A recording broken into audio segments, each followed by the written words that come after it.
Donc bienvenue sur ma chaîne YouTube. Pour ne rien vous cacher, j'ai déjà tourné cette vidéo une fois.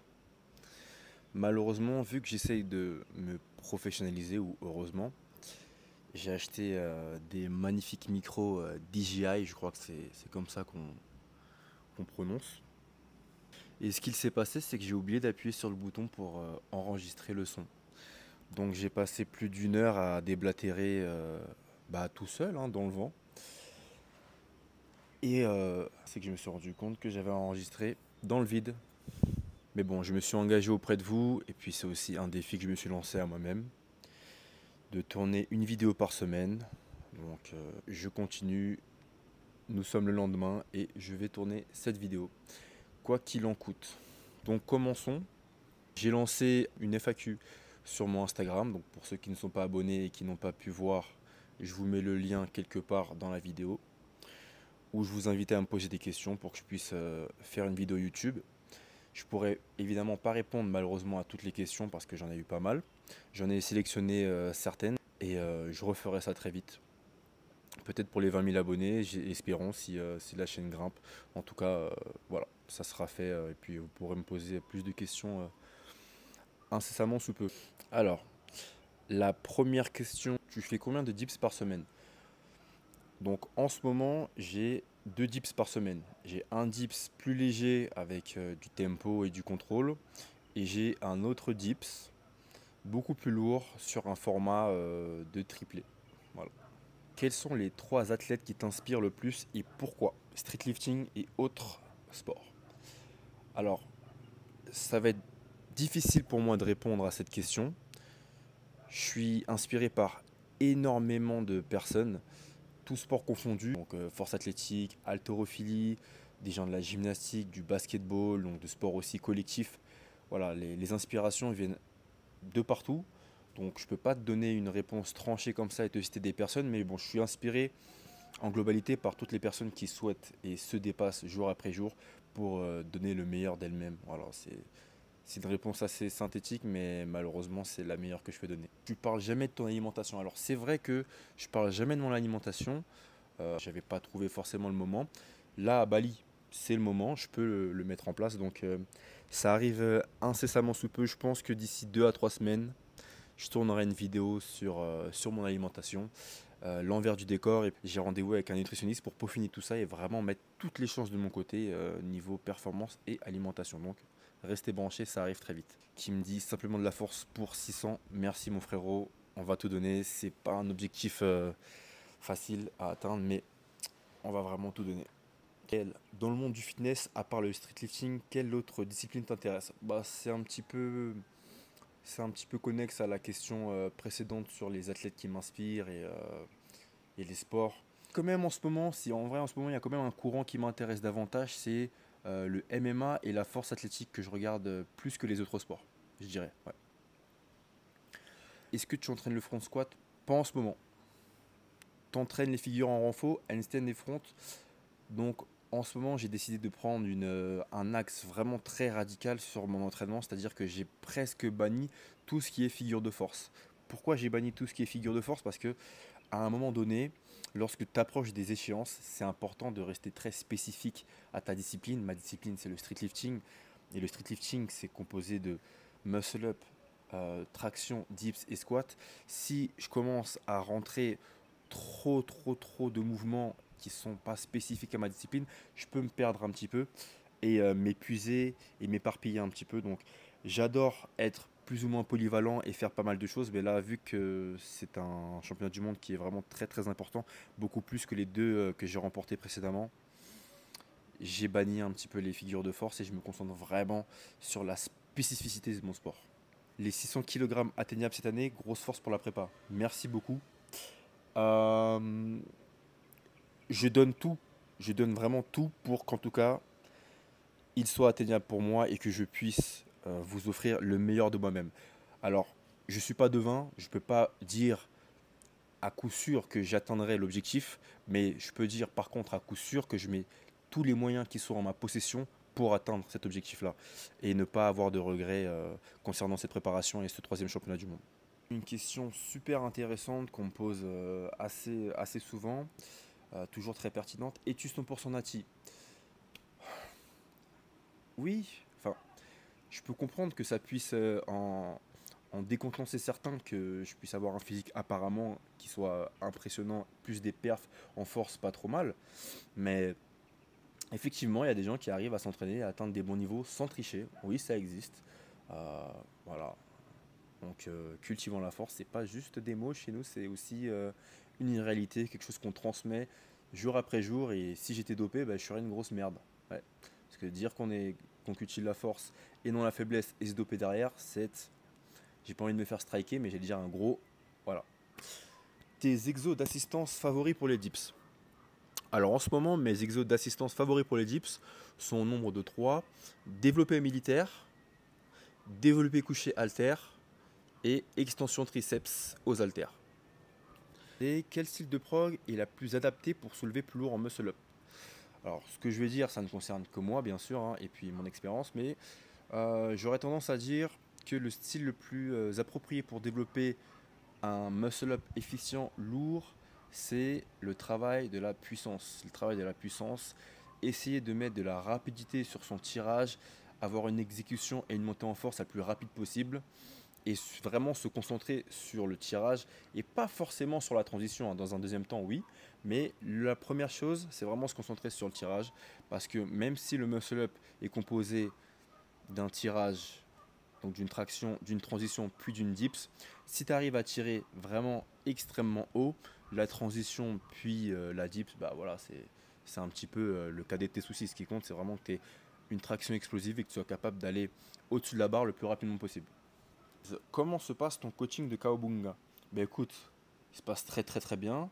Kawabunga a fait appel à mes services pour évoluer et puis de tout casser. Quel âge as-tu participé à tes premières compétitions? J'ai commencé à participer à mes premières compétitions à l'âge de 18 ans, il me semble, avec la SWAT Team. C'est Nico Statham qui m'avait envoyé sur une compétition qui était située en Belgique, si je me trompe pas. C'était ouais, une de mes premières compétitions, Gladiator quelque chose. Alors je ne vais pas dire de bêtises, mais aussi loin que je me rappelle, c'est la première compétition que j'ai effectuée. Conseil pour optimiser la récupération musculaire et nerveuse. Alors oui, vraiment ce conseil-là, c'est un conseil très très très global, hein, que vous pouvez appliquer dès maintenant. Donc sommeil, alimentation adaptée, aussi faire attention à la psyché, à l'environnement qui est autour de vous. On sous-estime souvent euh, cet aspect-là, mais où est-ce qu'on se trouve et comment on se trouve à cet instant T, c'est vraiment très important. Si tu as une bonne alimentation, un bon sommeil, mais que tu es dans un environnement où tu ne te sens pas très bien, tu ne seras pas capable de performer au plus haut niveau et de vraiment t'épanouir. Il faut vraiment que mentalement tu sois à l'aise et que tu aies, toutes les cartes en main en fait pour récupérer et optimiser ta performance. Comment tu organises tes 3 séances de poussée? Tu montreras ta semaine d'entraînement bientôt. Alors ouais, je montrerai des entraînements plutôt de façon découpée pour pas que la vidéo soit trop longue. Là, le but c'est vraiment d'avoir des formats qui soient plus sympas à regarder que des vidéos de 40-50 minutes comme on a pu faire par le passé. Sinon, je vous invite, j'ai pas supprimé les vidéos de la chaîne, hein. Je vous invite à revenir un peu plus en arrière et vous verrez pas mal de vidéos où on a tous les mouvements dans une semaine. Donc ça peut vous donner des idées d'entraînement. Et sinon, en ce moment, je suis sur deux dips et un développé militaire. Continue à la rencontre, c'est lourd. Et tu peux inviter des guests. Alors, merci beaucoup. Et je compte vraiment pas arrêter ce format. C'est un format qui me tient particulièrement à cœur parce qu'il me permet en fait de rencontrer des gens intéressants, de m'intéresser davantage à leur philosophie, de rentrer vraiment dans leur quotidien et dans leur manière de penser et de les partager avec vous. Donc c'est pas quelque chose que je vais délaisser, au contraire. Et normalement, si je dis pas de bêtises, la semaine prochaine, il devait y avoir une petite, dans 2 semaines, une petite surprise avec un guest vraiment très très intéressant. Question qui fâche, la full planche un jour. Sinon, continue de cultiver la force, tu m'inspires de fou. Merci beaucoup pour la force. Et on va pas lâcher, on va pas lâcher. Et pour la full planche non plus, on va pas lâcher. Pour l'instant, la full planche, voilà, c'est pas quelque chose qui est au programme parce que, encore une fois, je me répète, mais je me concentre vraiment sur les championnats du monde. Mais une fois que tout ça se sera passé, normalement, j'aurai un peu plus de temps pour faire les choses que j'aime et implémenter davantage de figures de force. Quand tu fais le mois d'août aussi à la Bali Time Chamber, alors je reste à Bali et plus spécifiquement à la Bali Time Chamber jusqu'en septembre. En septembre, donc je fais vraiment toute ma préparation dans la Bali Time Chamber pour mettre toutes les chances de mon côté. Puis après, je reviens en France. Alors, je sais pas si je reviens en France ou si je vais finir ma préparation dans un autre pays pour vraiment être dans un cocon. Je vous tiendrai au courant. Et voilà. Donc, jusqu'en septembre. Est-ce que je fais moi-même ma programmation? Alors, ouais, je fais moi-même ma programmation. Je suis coach diplômé depuis un petit moment maintenant et je fais mes programmations aussi depuis un petit moment maintenant. J'ai remporté les championnats du monde, les premiers en Ukraine sous ma programmation, les deuxièmes aussi sous ma programmation. J'avais juste délaissé par contre le squat euh, à Stanley, Dreator sur Instagram. Et bah là, on continue le petit bout de chemin pour essayer de tout péter, toujours nous-mêmes. La dips à 170. Oui, alors pour le coup, je suis assez confiant sur la dips. Je pense que je l'aurai pour les championnats du monde. Je pense que j'aurai minimum 170. Je suis très très confiant là-dessus. Je me demande c'est quoi les différentes catégories en street lifting. Alors, je vais essayer de le faire de tête. Il me semble que c'est plus de 94. Après, il n'y a pas de limite, donc tu peux être 115, 120, il me semble, hein. Moins de 94, la catégorie où je me trouve. Moins de 94, moins de 87, moins de 87, moins de 80, moins de 80, moins de 76. C'est ça, hein? Non, moins de 74, je crois. Moins de 74 et moins de 66. Voilà. Si je me suis trompé, n'hésitez pas à me rectifier pour donner une réponse juste à cette jackpot. Je suis pas très sûr de mon coup. Je me demande, est-ce que le dos apparaîtra-t-il quand même dans les vidéos ou pas? Bien sûr. Tu penses quoi du changement climatique, surtout depuis que tu es à Bali? Alors, quand je me suis installé à Bali, au tout début, c'était un petit peu dur de s'acclimater, surtout à Canggu, qui est un peu plus côtier, moins montagneux comme à Munduk. Du coup, voilà, ça tapait vraiment fort. Après, on a su s'acclimater et c'était beaucoup plus simple. Mais maintenant que je suis à Munduk, qui est en pleine montagne, bah, le climat il est beaucoup plus tempéré, donc c'est beaucoup plus simple. Qui me demande combien de fois tu entraînes les mouvements sur lesquels tu veux progresser par semaine. Alors en ce moment, je suis sur 1 à 2 muscle-up, mais ça tend plutôt vers 1. 3 tractions, 2 dips et 3 squats. Vassiliev, Vassiliev, très fort, que je coach. Les t-shirts Trend Vision sont vraiment de bonne qualité. Il n'y aura pas du tout de restock. Alors non, là tu as un t-shirt collector. Il n'y aura pas de restock malheureusement vu que Trend Vision n'existe plus. Donc voilà, prenez soin de vos t-shirts les gars. Si vous avez acheté des t-shirts Trend Vision cultivant la force, propagez le message partout et portez-les fièrement lors de vos entraînements, mais malheureusement il n'y aura pas de restock. On vous avait dit de les prendre, on vous a dit de les prendre rapidement les gars, hein. On savait pas que ça allait se passer comme ça, mais est-ce que la glycine t'aide vraiment à récupérer au niveau des tendons? Alors, il me semble, si je dis pas de bêtises, qu'on est déficitaire en glycine de par notre pauvre alimentation dans tout ce qui est os à moelle, peau, ce genre de choses. Et on a besoin de toutes ces choses-là pour améliorer tout ce qui est santé des tissus conjonctifs.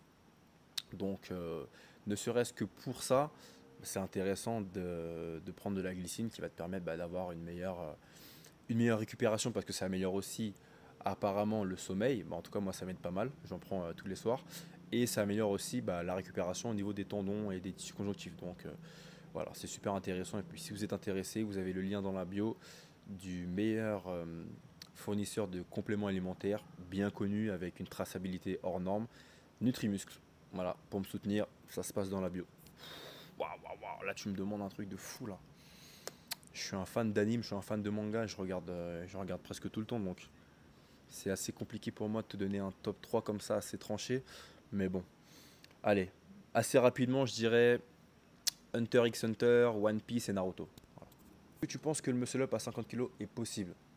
Sincèrement, je pense qu'il est possible et je pense que je le ferai un jour. Je pense sincèrement que je pourrais achever ça un jour. Voilà. Je sais pas quand, mais je lui crois. Peut-être au championnat du monde, hein, qui sait. Personnalité t'inspire tout domaine confondu. Allez, je vais en citer rapidement 3-4. Je dirais Malcolm X, Kemi Seba, Michael Jordan et voilà. eu des moments de baisse de motivation, envie de procrastiner 2-3 jours et voir ensuite. Alors évidemment, tout comme vous, moi je suis pas un robot et des fois j'ai des baisses de motivation, j'ai du mal à me reconcentrer, j'ai du mal à me remettre dans le mouvement. Alors un peu moins maintenant parce que là maintenant je suis vraiment très très focus, j'ai qu'un seul objectif en tête, c'est tout défoncer pour les championnats du monde. Donc je suis extrêmement concentré et extrêmement dédié à ma tâche qui est Final Rep. Mais sinon, bien sûr que ça m'arrive comme tout le monde. Et puis bah voilà, hein, c'est pas non plus la fin du monde, hein. Tu prends 2-3 jours pour toi, tu essayes de te remettre dans ta discipline et puis tu repars. C'est pas très grave. Ce qui compte, c'est en fait, c'est de ne pas rester en bas. C'est pas de tomber dans une sorte de dépression et puis de continuer comme ça à procrastiner et ne rien faire et continuer à rien faire et puis après se retrouver après une semaine, 2 semaines, un mois. Là, ça peut être compliqué, mais si c'est que 2-3 jours, oui, bon, c'est un petit deload pour le cerveau. Pas de souci. Des programmes de street lifting, j'ai besoin du meilleur pour être carré. Pour l'instant, je fais que du coaching personnalisé en one-to-one. Donc, il y a toujours le lien en bio dans le Typeform que vous pouvez remplir si vous souhaitez être coaché par moi-même. Et sinon, pour l'instant, il n'y a pas de programme pour le plus grand public, mais ça arrive, ça arrive. Je suis en train de préparer ça pour vous offrir mon expérience depuis toutes ces années et le vendre sous forme de programme. Donc pas pour le moment. Merci pour la force Nathan, mais ça arrive, restez branchés. Donc voilà les gars, ça sonne la fin de la vidéo. Si vous avez des idées de vidéos que je peux faire pour plus tard ou pour maintenant à Munduk, à la Buy Time Chamber, n'hésitez pas à le mettre en commentaire. N'oubliez pas de vous abonner, d'aimer la vidéo pour me donner de la force et qu'on puisse faire grandir la chaîne ensemble. Et puis bah, on se retrouve très vite. Je fais tout pour faire une vidéo par semaine, on lâche pas. Donc voilà, on est ensemble et cultivons la force. À la prochaine.